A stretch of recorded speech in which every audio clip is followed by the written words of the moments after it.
Hello, everyone. Thanks for joining us. We're going to give it until 1 o'clock and we will start promptly then.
Good afternoon. Thank you for joining us in today's webinar. For those of you who don't know me, I'm Katie Ramsberg, Director of CAR's Affiliates Program and Marketing Communications at CAR. We're glad that you could join us. Before we get started, we have a few housekeeping slides. During the webinar, your mic will be muted. Please use the chat box to submit your questions. This webinar is being recorded and will be available on our website later today. The CAR team has been working hard to produce weekly webinars. The next one is an affiliate webinar with Altair, hosted by Brett Smith. It's a simulation-driven approach to accelerating e-mobility. We hope that you can join us if that's of interest to you. And as always, sponsorship opportunities are available. You can reach out to me if you would like to learn more about that. CAR's researchers have been working hard since late January to track the impacts of COVID-19 on the automotive industry and to share that information with you. Please consider donating to support CAR's unfunded COVID-19 research. And we're really excited that MBS Virtual 2020 has launched. We've been reimagining our in-person event for a virtual event, and we hope to see you there. Like I said, registration has launched. You can go to our website to register. And today's topic will be covered in that forecasting session at MBS. So thank you, and now I'd like to introduce CAR's President and CEO, Carla Bailo. Hi, good afternoon, everyone. I am really excited to present this webinar today. I know I'm going to learn a ton of interesting information. And when we think about the main touch point for our customer in the automotive industry, it's the dealer. It's the dealer who builds brand loyalty. It's the dealer who manages the customer experience from the time they walk in, to the selection of the product, to the service, to trade-in. It's that face front role of the dealer that sometimes I think is undervalued. And I think sometimes we don't realize the importance that it has and how much significance it has in our business overall. Of course, COVID-19 has caused shifts to happen in the dealership, same as in all the other businesses. It's caused shifts in demands, shifts in customer expectations, shifts in products, perhaps shifts in future products. So we're going to delve into those and more issues today. As you have questions, please submit them. But I'm going to take time now to introduce each speaker and let them give their thoughts as an introduction. And then we'll move into a panel discussion. So the first speaker is Patrick Manzi. He's the chief economist of NADA. And in this role, he works with both NADA as well as the American Truck Dealers, which is a division of NADA. Patrick regularly speaks to various audiences about the auto industry and is responsible for many of the association's monthly and annual economic reports, including NADA data and ATTD data. Welcome, Patrick, and I understand you have slides to share with us. Thank you, Carla, and thanks to the rest of the CAR team for having me here. I do have some slides to share. So,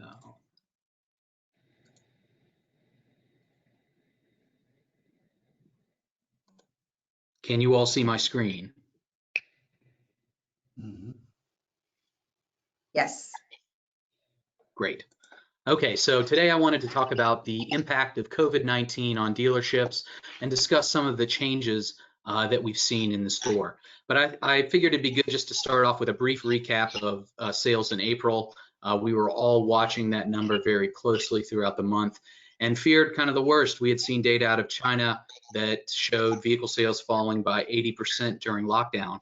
Luckily, demand was pretty robust in April and sales didn't fall off as much as we had expected. They were only down around 47% to an 8.6 million unit SAR. I should note this is the lowest SAR since December of 1981 in the month of April. There was a little bit of a bright spot. Pickups have been very, very popular, and their sales were only off by about 24 or 25%, with indications that demand is really going to recover in that segment specifically. There are a lot of unknowns right now, but I do expect that we will, hopefully, if we can avoid too many more flare-ups or outbreaks in COVID-19 throughout the country, that by Q3, Q4, maybe we're back to a pre-COVID level of new vehicle demand. And I expect sales are going to come in for 2020 around 13 or 13.5 million. So just moving on to some of the sales and general operational changes that we've seen by talking with dealers at NADA. One of the big ones, of course, is store operating hours have been cut. So if you have business fell off pretty drastically at the beginning of lockdown, so many stores were only open maybe 9 to 5 versus 9 to 9, and many stores cut hours on weekends. Another interesting thing we saw, because the lockdowns affected dealerships differently depending on the state that they were in. Some states restricted sales all across the board, no online activity and no in-store activity. Other states restricted it to only online activity. And then some states just didn't make any restrictions on sales. So we really saw a pickup in the popularity of online sales with delivery. You work out the whole deal with your salesperson and the car is delivered to your house.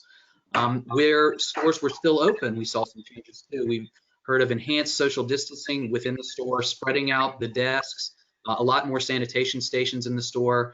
And if you were to come in and test drive a vehicle, you'd make an appointment, that vehicle would be sanitized. You take it for a test drive, it's then sanitized again, and you either continue the negotiations in the store while social distancing or back home online.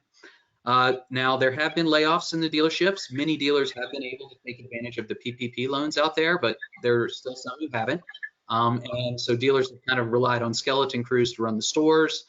You kind of keep your sales managers and maybe your best salespeople, and they're working all leads versus spreading them out throughout the sales department. And then some of the other best practices we saw were splitting the team into two teams, splitting your staff into two teams, that would alternate days in case one group got sick. You wouldn't have to risk exposing your whole staff to COVID-19. In the service department, we saw increased demand for online service scheduling with vehicle pickup and drop off. Previously, this was a service that was kind of only available in luxury dealerships, but we've seen a lot more mass market dealerships take this up as well. We've heard of vehicle sanitizing services being offered. Now that happens no matter what. If you're getting your vehicle serviced, you drop it off, it's sanitized, the tech works, and then it's sanitized again. But if you're a first responder, or excuse me, an essential worker, first responder type job, you could bring your vehicle by and get it just sanitized for a little added peace of mind. A lot of dealers did comment though about the need to retain service techs if you can. It's very hard to retain and find techs when times are good, but this is also pretty difficult because customer pay and warranty work has been off dramatically in the store. A couple dealers did say, well, why don't you try and put your techs to work refurbing used inventory that's coming in from auctions. So that was one way they suggested to keep them busy. This is just the results of an informal survey we did with our members. And you can see throughout April, we saw dealers saying they were seeing increased demand for full online buying with delivery, and similar results when we asked them about online service scheduling with vehicle pickup and drop off. So both of those programs have proved popular, and I'd expect, some of these services are going to continue to stick around in a post-COVID world. Incentives have also been a big help to maintaining some level of retail demand during the lockdown. Several OEMs responded quickly, offering 0% finance offers for up to 84 months, and this played a big part in helping to drive sales. It gives consumers a lot more buying power, and it has had the consequence of pushing transaction prices higher. But here's just a little example to illustrate how much more buying power that loan will get you. You could buy for $460 a month, and I should note American consumers are especially sensitive to monthly payments. That's typically how they decide on a car. $25,000, that payment could get you a $25,000 used vehicle financed at a more traditional 3.9% for 60 months, or you could get a $38,000 $500 new vehicle financed at 0% for 84 months. So it is a lot more buying power, but I should note that those 0% offers are typically reserved for higher credit individuals. So not everybody can qualify, but if you can, it's a really good deal. I'd like to just end my opening comments with discussions of inventory, and of course we were worried that with the shutdown there would be a backlog of inventory collecting on dealer lots. Manufacturing plants also closed, and there have been a few deliveries in April, but we weren't seeing significant inventory stacking up, especially in the most popular segments. At the end of April, we see 3.28 million units on the ground. This is down from 3.75 million in March. This translates to a 120-day supply reduced on the reduced selling rate. But I would point out that pickup supply is significantly below average, and pickup supplies are likely to be in short supply very soon, especially in markets that sell well during these first parts of the lockdown. And I would expect that you'll see that as more states opening up. Those states that may have them now, they're going to be in short supply soon. And we have definitely heard from our members that they've been out there trying to acquire other trucks in markets that have been more shut down. Used vehicle inventory is a little bit more certain. We've seen big declines in wholesale values, and last week they were down by 12%. And then auction conversions are down significantly due to closing the physical auction and the surrounded value uncertainty with all of these different things happening. But it is an opportunity out there, the reduced wholesale volumes for dealers with the cash flow to buy at a good price. But there is, of course, the risk that if you have to wholesale some current owned inventory, it might take a hit. And for that, that wraps up my presentation. But I look forward to hearing your questions and participating in this discussion going forward. Thank you, Patrick. Really engaging thoughts and data that you gave us, and I hope it spurs questions coming in from the audience. I know I wrote down at least 4 or 5, so I'll be ready to pepper you with them shortly. So our next speaker is Tony Pordon, and he's Executive Vice President for Investor Relations, Corporate Development, and Special Projects at Penske Automotive Group. And he just told me they had their earnings call yesterday. I think we've all probably seen the figures that were reported. He was previously Senior Vice President of Investor Relations from 2006 to 2011, and prior to that, Vice President of the same group. And before he entered the retail business, he was at Detroit Diesel in various capacities, primarily on the finance side of the business. And when I saw his bio, I mentioned that, he must be an angel. He has 4 daughters, and I think that alone qualifies one to have, a great certificate. But what a wonderful accomplishment. So without further ado, Tony, if you'd like to give us your opening thoughts. Hi, Carla. Thank you for that kind introduction. Patrick, George, welcome as well. Yes, I have 4 daughters. It's actually wonderful. I wouldn't trade it for the world. They give me a ton of love. So But good afternoon, everyone. I hope everybody's well and staying safe out there and taking care of themselves. And thank you to Cars for having me on this. I'm going to give you a little bit of background about PAG, talk a little bit about what we saw in the first quarter and in April, and give you some of our reaction to that. So Penske is a diversified transportation services company. We operate across 4 different continents and 9 different countries. So we have some different perspectives as it relates to just overall business and to COVID in total. Where, of course, major part of our business is the franchised retail automotive business. We have 265 locations, 34 collision centers, and then we have 16 used vehicle super centers that operate in both the U.S. and the U.K. But interestingly, we also have 25 North American commercial truck dealerships. So we get an opportunity to take care of both the heavy duty and the medium duty trucks, where we not only sell them at retail, but we service them too. It's a growing part of our business, and it's probably 10 to 12% of our revenue today. We also have a truck distribution business and a power systems business that operates across Australia and New Zealand. And we own just under 30% of Penske Transportation Solutions, and we account for that on the equity method. So as you know, Penske Transportation Solutions is in the truck rental, full service leasing, contract maintenance, and logistics business. So when you look at the first quarter, I would have to say Patrick did a great job of laying out how things were, and then the impact of what we saw in the month of March at the end, and then as we went into April. You know, we did 106,000 units, both new and used, in the first quarter, and that was down 16%.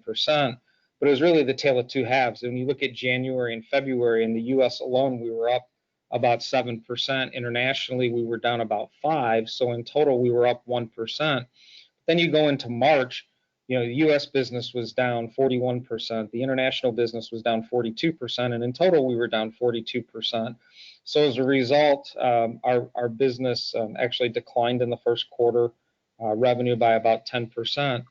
So it did pose some interesting challenges for us as we take a look across the spectrum of things. You know, Patrick laid out some of the things that the dealerships were doing. In most cases, because of restrictions from the municipalities, the local ordinances that took place, you know, the U.S. dealerships were allowed to stay open for service. We stayed open Monday through Friday. We did not close, or we closed on Saturday and Sunday. We reduced our hours, both for sales and service. And we did the same thing on the truck side of the business. When you look at the commercial business, in Europe, or in the UK in particular, and we operate in Germany and Italy, and the UK is our largest market, was a much different approach. Everything shut down. We had to shut down all sales, all service in the UK, and there's an industry like NADA over in the UK called SMMT, Society of Motor Traders, and they reported that industry sales were down 97.6% in the month of April. So, you know, it was a big adjustment that we as dealers had to make. As a result, we ended up furloughing about 15,000 people and 57% of our workforce to combat some of the issues that we face, because business actually, you know, started drying up. I think some of the things that we did is to adapt to the consumer's demands.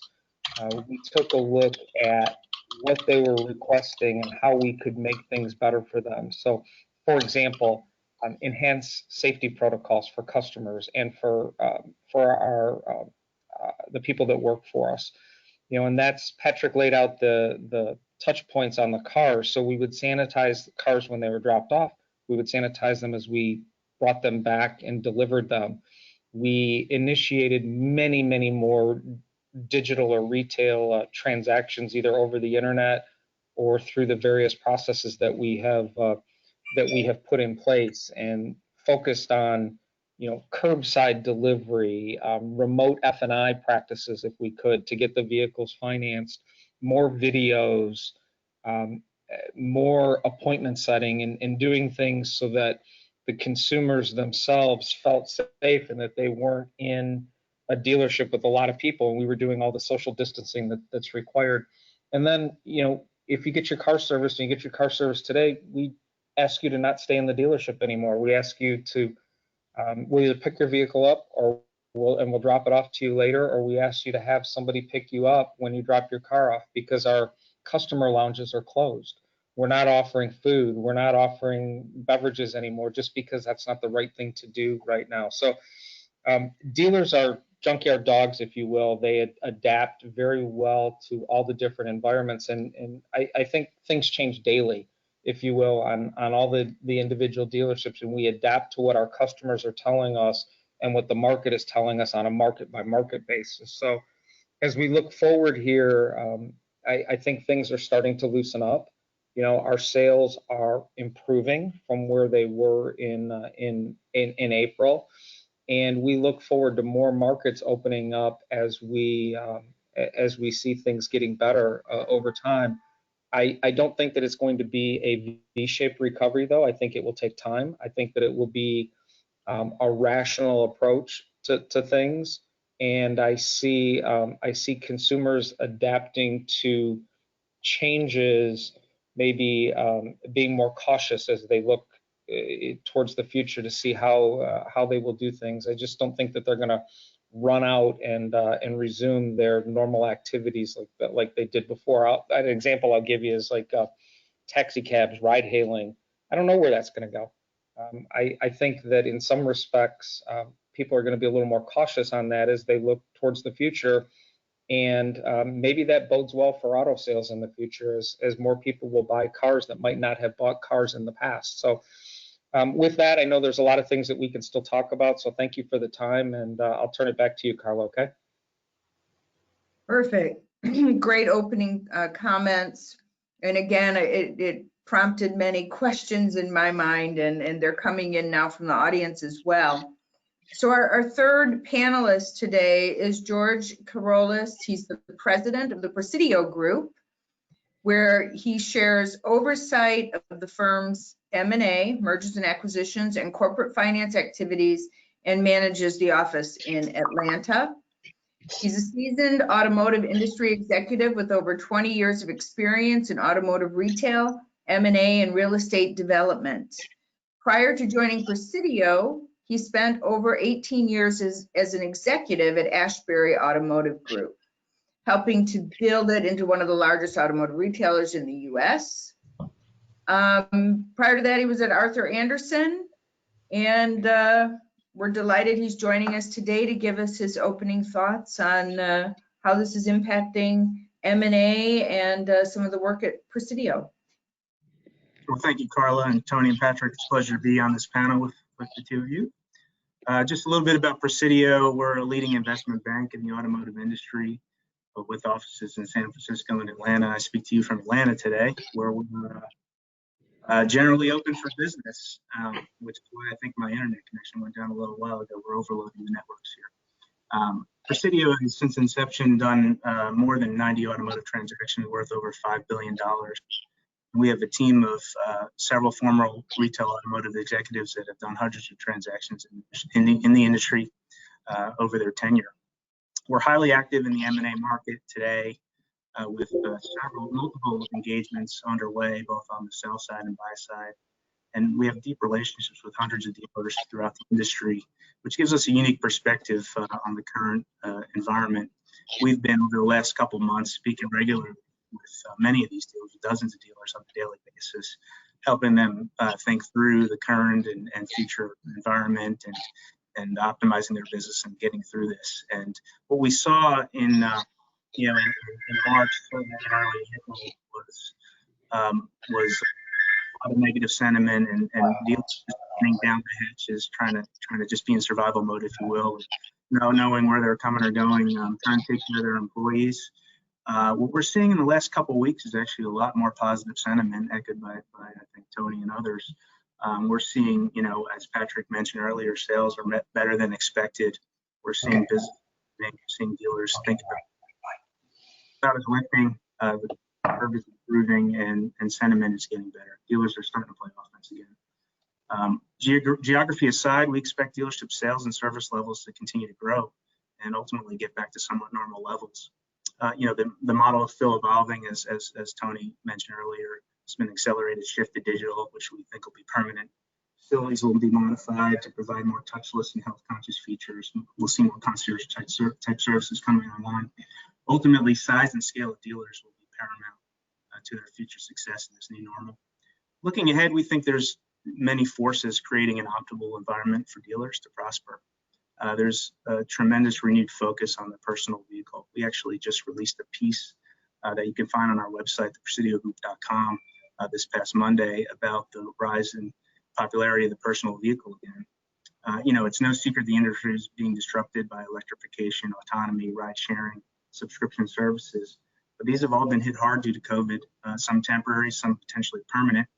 Will folks be comfortable taking mass transit, flying in less sanitary environments where they're not sure who is in the vehicle before them?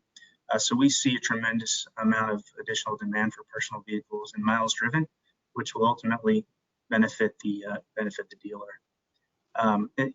This coupled with historically low rates, the OEM incentives that Patrick touched on earlier, tremendous government stimulus, and just overall pent-up demand, we think will bode very well for dealerships, ultimately for their sales and enterprise values go forward. After all, dealers are the best entrepreneurs out there. They're forward-thinking. They believe in the industry.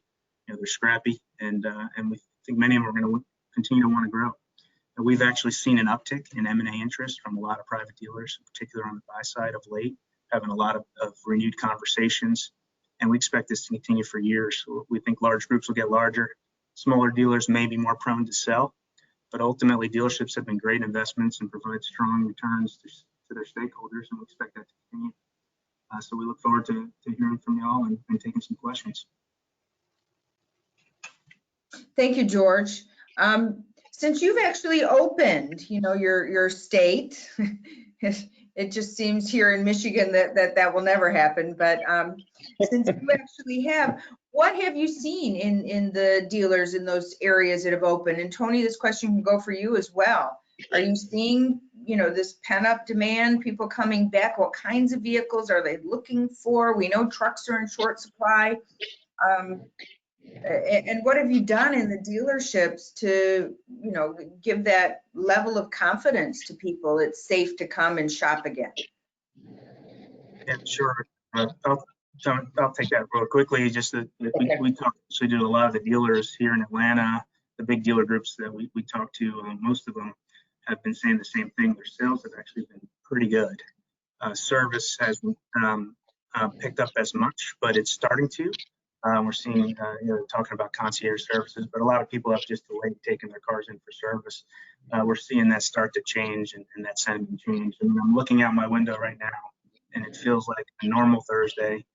More cars driving by at this time of day than usual, which is really, it's interesting. I haven't personally been out and about as much more than that, just in my office here. But I have some dealers calling me to bring my car into the service, do service, which I haven't personally done yet, but we're about to do it. And I saw a commercial this morning for a friend of mine, large dealer here in Atlanta, Jim Ellis, who's got a dozen dealerships or so, and he's his commercial is tremendous. And he's talking about his total paperless digital process and concierge services for service, and that's starting to take hold here in Georgia or so. Great. Tony, did you want to append to that at all? Sure. Well, I want to ask George if he's seeing any cars getting into accidents or not, because the body shop business with nobody driving sort of dried up. All the repair orders went away. So that business, we had to furlough some people, some technicians in that business because the collision business got impacted, definitely. So that's one of the things I think as driving starts to increase, miles driven starts to increase, and people start getting back to normal, we may see a resurgence in some of the collision or the body shop as I look around the country, and I'm going to just stay in the U.S. right now because our business is still shut down in the UK. And we haven't sold a car in the UK. We're really not servicing anything unless it's on an emergency basis. Hopefully, we see some signs that may change here soon.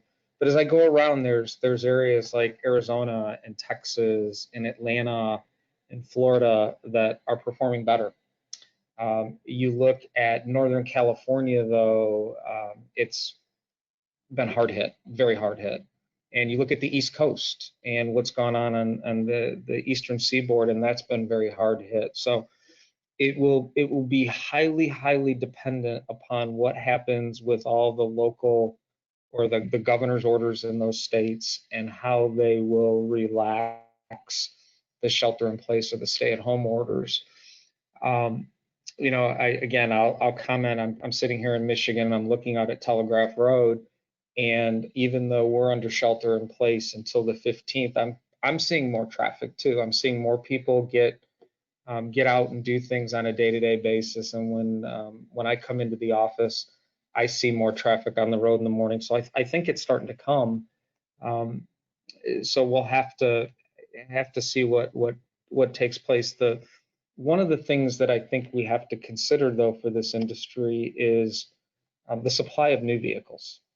And while our supply is good right now, it's in good shape. With the manufacturer staying offline and only just starting to put production back in place today, we have to take a look at what's going to happen in the future and when will we see more product come from the manufacturers. If we're already short on pickup trucks or SUVs, what does that mean 3 weeks from now or 4 weeks from now? As a dealer, at least we have used to sell as well. We actually sell more used cars than we do new vehicles. So that's good. We're diversified, which we can handle that, and we can go out and find some of those. But I know there's been a lot of talk about potentially a cash for clunkers program or some other types of incentive-driven programs that are out there. I'm just not sure we're going to see that anytime soon, depending on the availability that's out there in the marketplace. And I want to throw a bone out there to the OEMs too. I think the OEMs have been great in terms of helping the dealers, and maybe Patrick can talk a little bit about that as well. It's very different than it was in 2008 and 2009 when it was a credit-driven crisis. There's no credit issues today. The OEMs are treating this as a true partnership. They're helping the dealers, and they're providing incentives in the marketplace right now to move product and draw people in. Patrick mentioned the 84 months and 0%. That's a really enticing thing to get somebody into the dealership. And I think that will drive buyers in the future. So I think we have to be cognizant of the fact that there's other things taking place that will help drive more business as we look at the next month or two. So that I'll turn it back to you, Carla.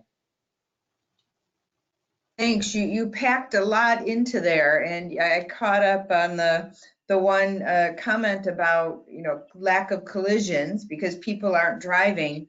I know I had to get on the freeway this week, and it's the first time I've probably been on the freeway in 3 weeks, and I haven't had that much fun on the freeway in a long time because very few people were out there, but I didn't have to worry about too many other cars, and those who have been driving are suddenly going to have to get used to that again because traffic is picking back up. The weather's gotten nicer and people just want to get out, and we'll see more and more of that. Talking about incentives, it's interesting because you both have talked about, you've seen people returning. Do we need a cash for clunkers program? And, what does NADA think about that or some other kind of program? I know recently there's been discussions by some of the Michigan legislative groups, pushing for some sort of incentive program to jumpstart the market. Do we need it? Do we not need it? And if we do, what should it look like? Patrick, you want to I'll take a crack at it. I mean, we've started preparing by just researching everything we can. We're trying to get as much information we can on inventories, incentives, and how those cause consumers to respond to the incentives. And also we're thinking about some of the potential downstream effects of incentivizing new. So you want to be cautious here, because if you put too much money on the hood of a new vehicle, it has the potential to mess with the used market a lot. And so that's certainly something we're considering. But we're speaking with OEMs. Our legislative teams are speaking with our connections in Washington as well. And we're definitely working on it. We don't have anything ready to go just yet, but we are still working towards that, and we want to be ready for whenever the question is asked of us. If it's asked, I should also say, what do you think a nice incentive program would look like to help the auto industry? But just like anything else, everybody's going to have their own suggestions. There's going to be a lot of input, and it might not be ideal for everybody.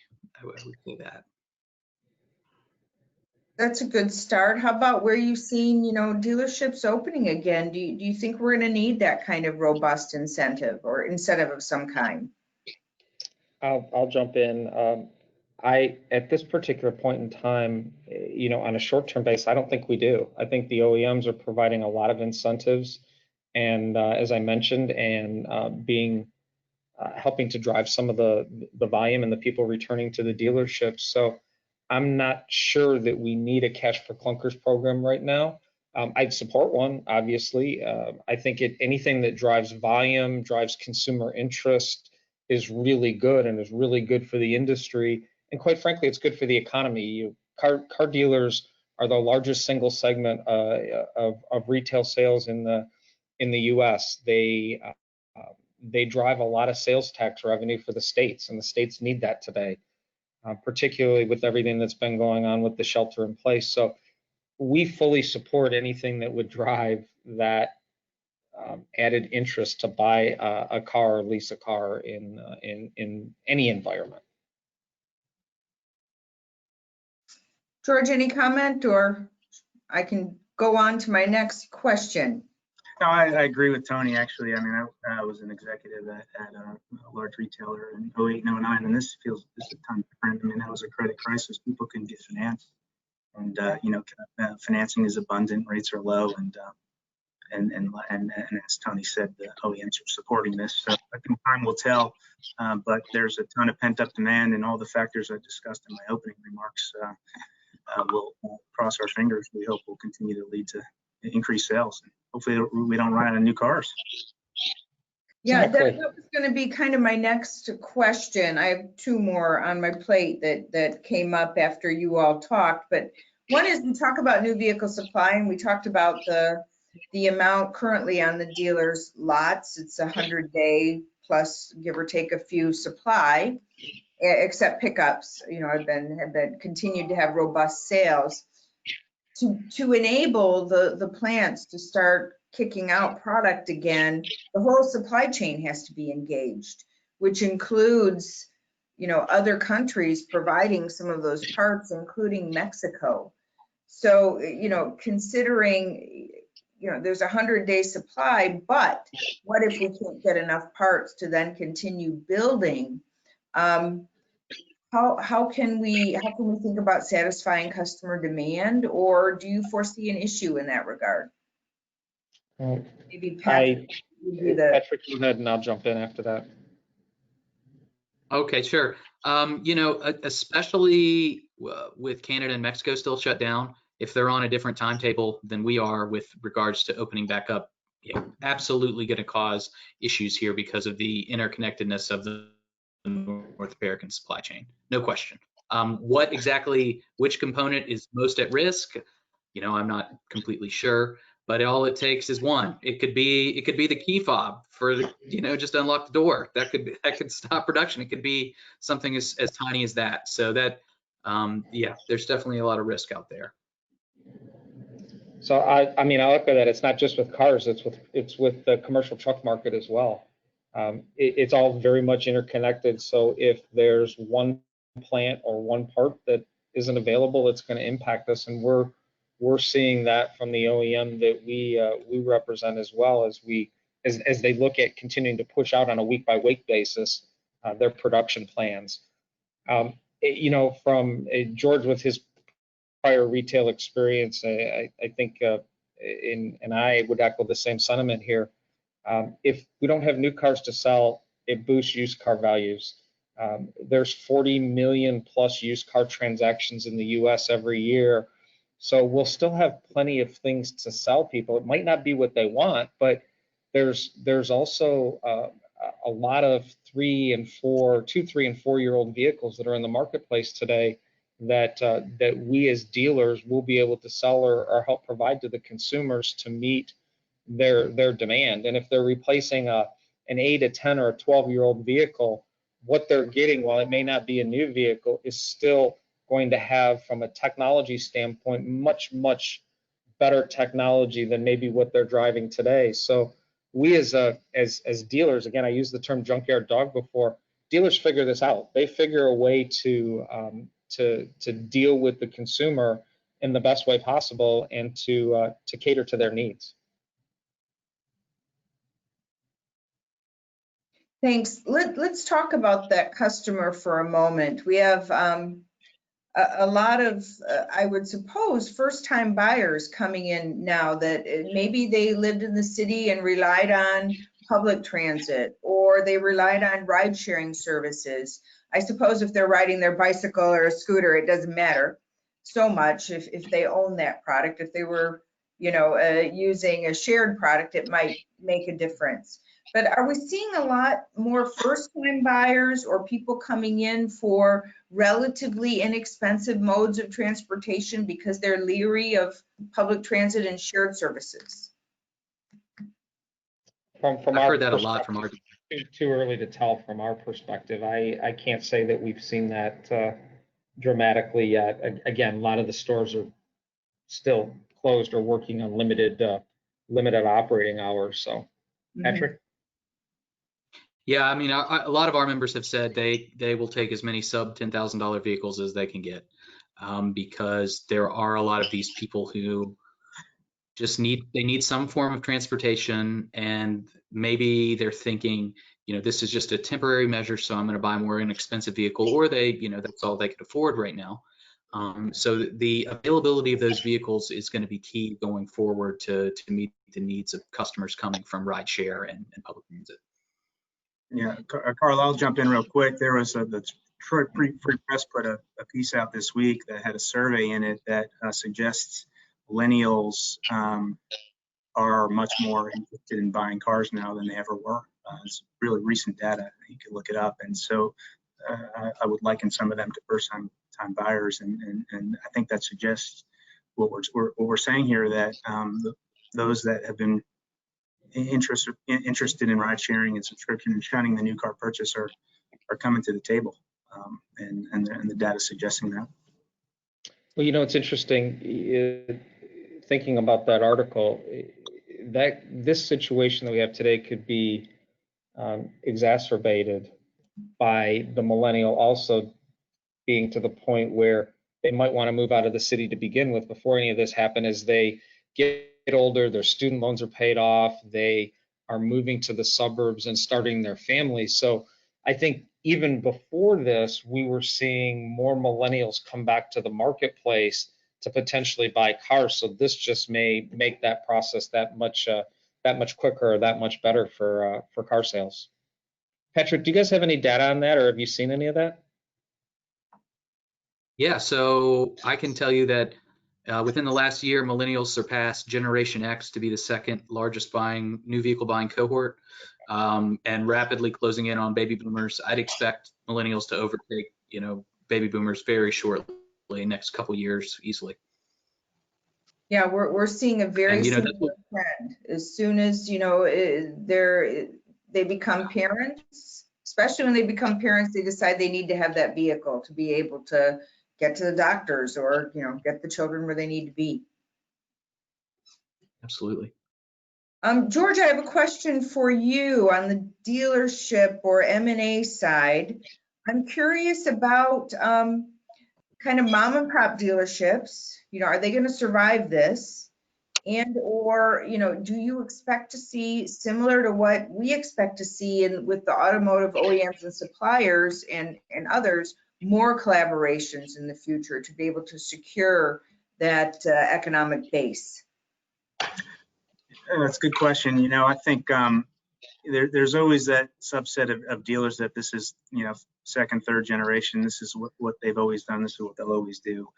But what we are seeing is a trend. I think I touched on this earlier. You know, that scale is important. And so when you talk about the mom and pops, we're talking about, you know, dealers that have one, maybe two stores.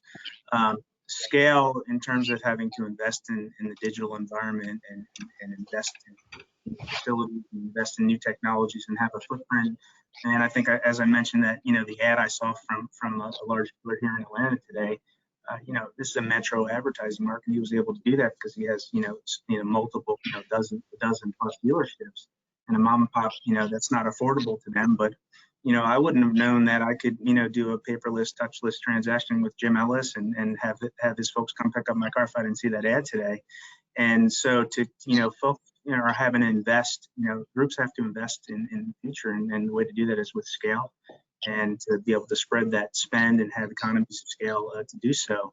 And so that'll naturally lead to some additional consolidation. We've seen that over the years. You know, those with diversified larger footprints, you know, can fare better, both on the brand perspective and the location perspective, you know, to serve the community. And so I think we'll see that. We'll see more of that. Those that did not have a long-term plan and that had a goal to sell at some point, that'll probably be accelerated, I would think, because of what just happened. We've seen that through cycles. I've been through a few of these cycles. It's you know, sort of history repeats itself. So we've seen a large increase, and you've all talked about it, a large increase in digital retailing, digital servicing, more concierge kinds of services. Do you think we'll see more aggressive adoption of those online services in sales, service, and in F&I overall from dealerships going forward? I'll speak for us. I do. I think our customers are going to demand it, and I think this type of environment is teaching some more collaboration from lenders and states that they need to be more adaptive to maybe some of their rules. So I definitely expect it to increase, and I think it affects how we run our business in the future, and I would expect us to be leaner because of that.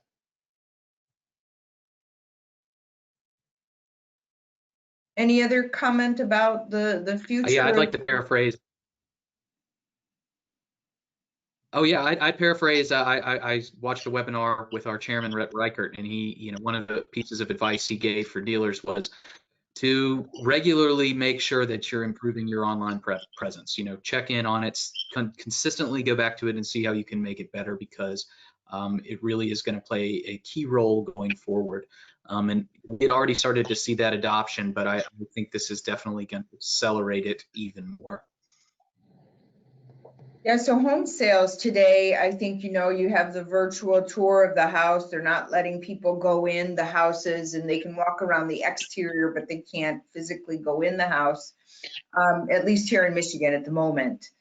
What is that same kind of virtual reality happening in the dealerships too, with, you know, the ability to walk through and see? I know on the websites I'm able to put different colors on the car and do a 360 view. But is there even more that's planned in the AR, VR world to allow people to actually experience more without having to physically come into the dealer? Because I suppose those people that have immune deficiencies or, you know, elderly folks like me might be reticent to come into the dealer for some time. But they're the ones that probably, you know, their leases are going to expire and they need to get a new product. Well, you know, there's perhaps a 2 or 3 pronged approach to this, right?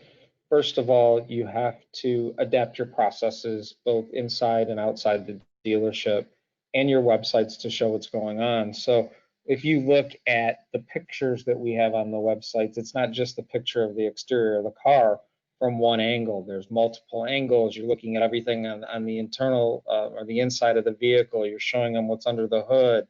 You're showing them the mileage. There's lots and lots that's going on, plus the 360 spin. From a and then from a safety standpoint, I think what you will see take place is more videos, more teaching, more informational type things that come from the dealers to the consumers to show them why they should do business with us and that we're doing things to make them safer and to make them want to do business with us. So I know our dealerships in the UK, as they're getting ready to open, are producing a video on the sanitation steps that are taking place, not only on the vehicle for pickup and drop off, but what is taking place inside with the cashiering function and how we're providing gloves to them and masks and all the different things to make them safe so that when they pick up their vehicle, they know that it's taken care of. Or, you know, the other thing that we do is, you know, you can just do online payments now for everything too. So I think there's a lot going on that enhances the process for a consumer. That's really quite interesting. I had never thought about what the public persona of the company is in terms of keeping people safe. I mean, that's something that can be used for all industries, I suppose, not just car dealerships, but restaurants and everyone. People want to understand, are they taking this seriously and following the rules? Or I mean, I think the grocery industry started it, right? With the plastic screens in front of the cashiers.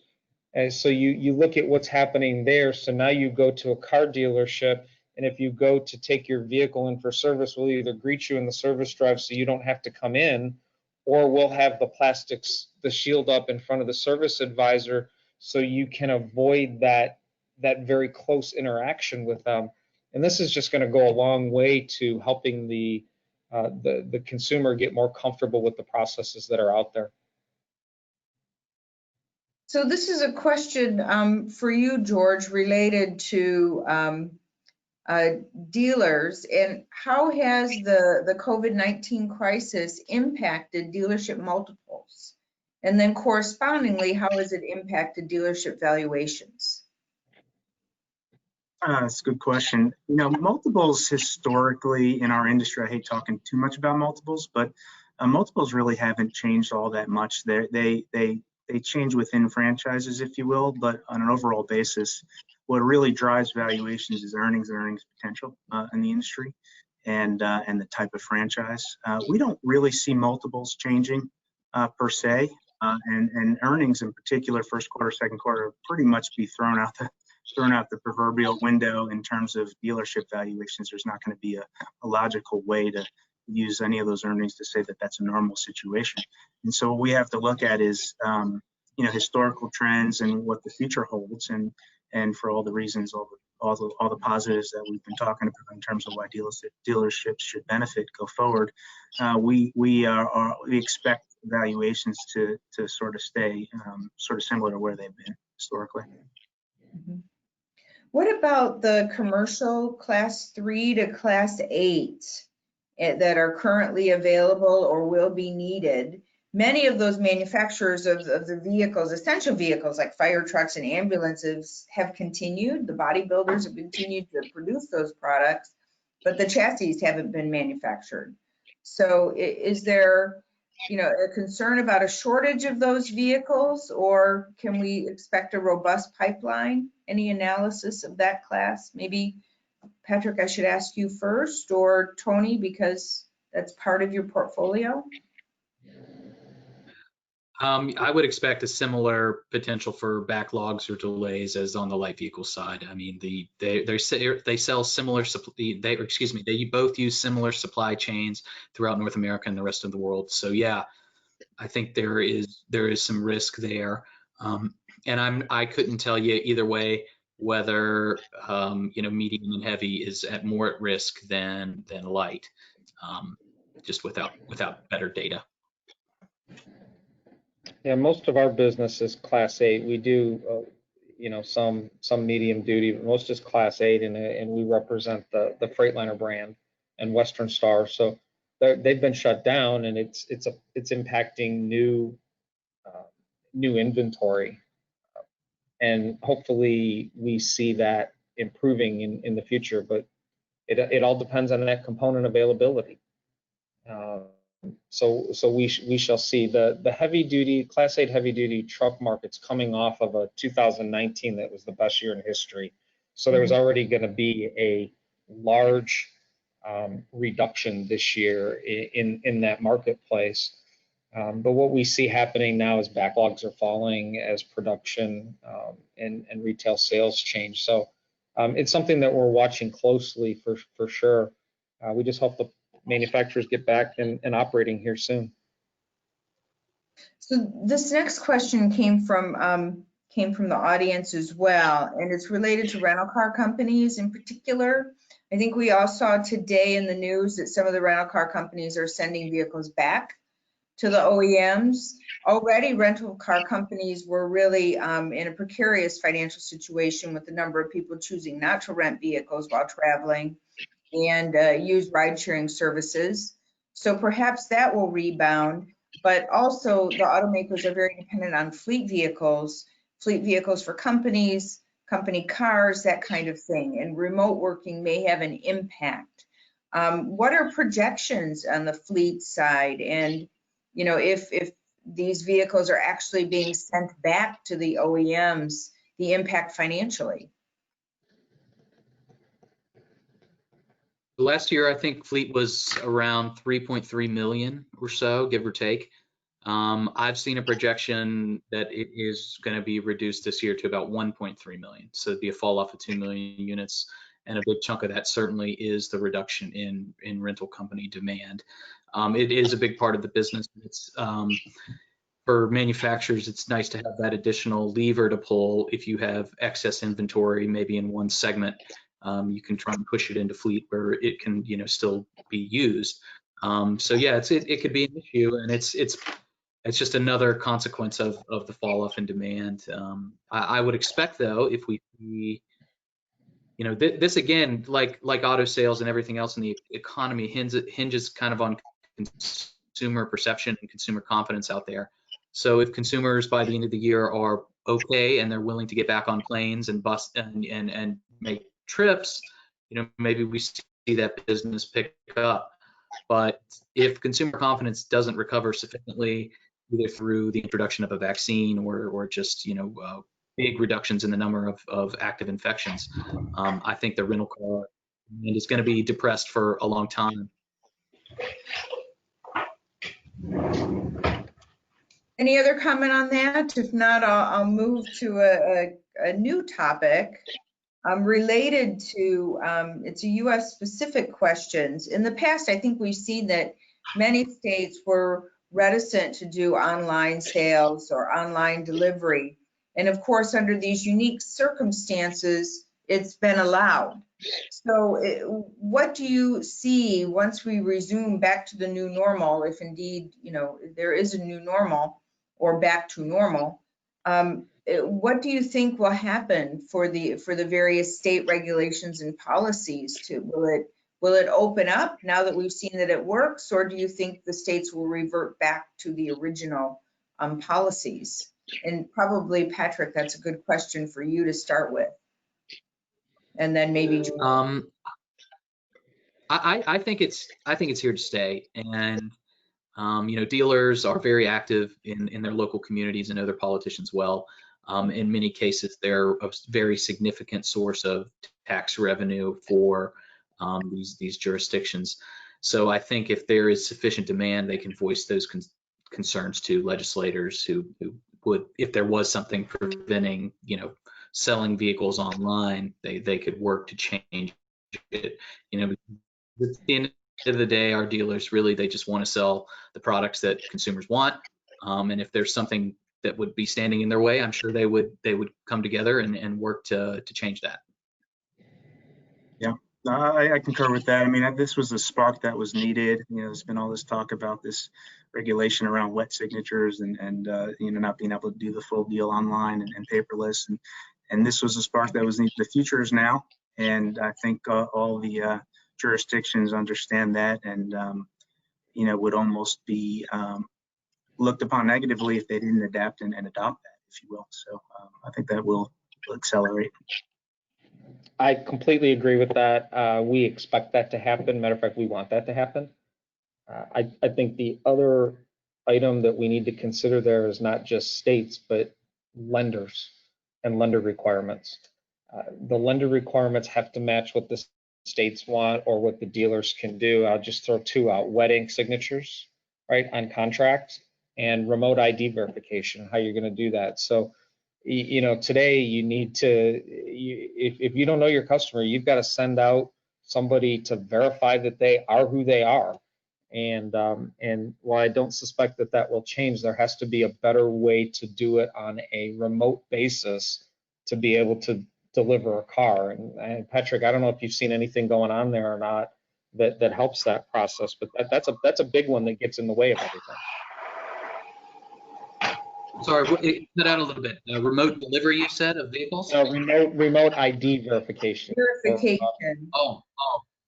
Yeah, I think that's good. That is a significant hurdle to overcome. But you know, I'm sure that other divisions of ADA are working on that, considering it. You know, if a dealer has voiced it to us, and we're working on and trying to push to make selling vehicles easier. Somebody got it quite excited. We're not going backwards here. We're not going backwards at all. I think this online, this e-commerce train is going to continue to accelerate. Yeah, I think that's very true. I think we found a new customer experience. The customers really like it, and therefore it's going to just keep accelerating. Always there's good to be found in a down situation. And so my last question for everybody is, you know, what are the opportunities that you found with this crisis, and how will you continue to build on those? For example, you know, Tony just mentioned about this ID verification. Does this mean, you know, an improvement in digital technologies and those people that are in those fields and cybersecurity experts to enter into the field of dealerships? Or, you know, what's the silver lining that you found in this cloud? And we'll go in the same order as we started. So Patrick, and then Tony, then George. You know, a silver lining would be getting a chance to interact with these customers who may be coming to buy a vehicle for the first time. Maybe they'd sworn it off. The city was too crowded. They didn't want it. They'd sworn it off, whatever reason it is. But it's an opportunity for our dealers to interact with them and introduce them to the world of personal vehicle ownership. And I think those, anytime you can get to interact with a new customer, it's a great opportunity for your business.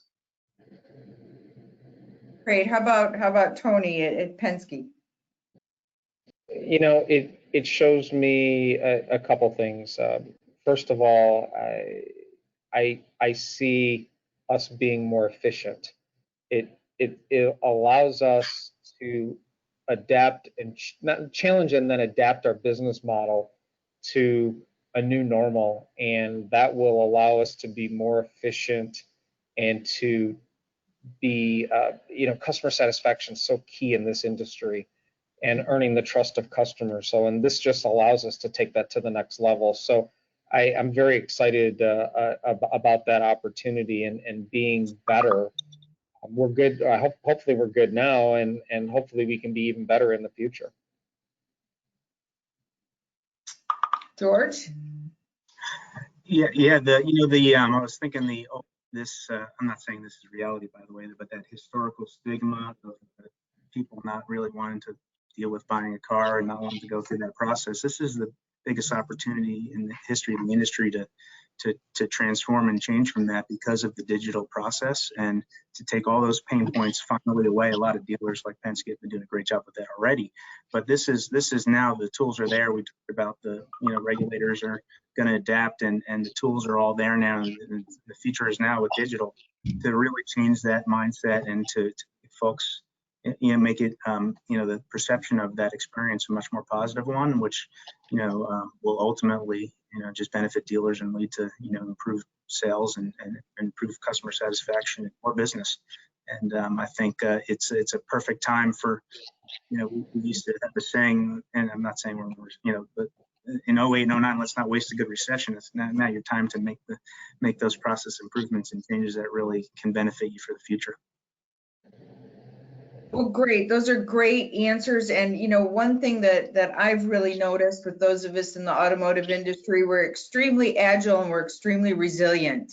And I've just been so impressed with the rapidity that everyone from the whole, you know, from the top down all the way through has been able to handle this crisis and keep the customer satisfied on so many levels. And I think that's why we haven't seen the drop off that we thought we were going to see. So everyone, you know, involved in this is doing a great job. So thank you so much for panelists for joining us today. I've learned, like I mentioned in the beginning, a tremendous amount, as I thought I would. Appreciate your time. It's very valuable, and especially in these times. And have a great afternoon. And thank you to the audience who joined us today. Thank you. Thank you very much as well. Thank you. Have a good day. Thank you.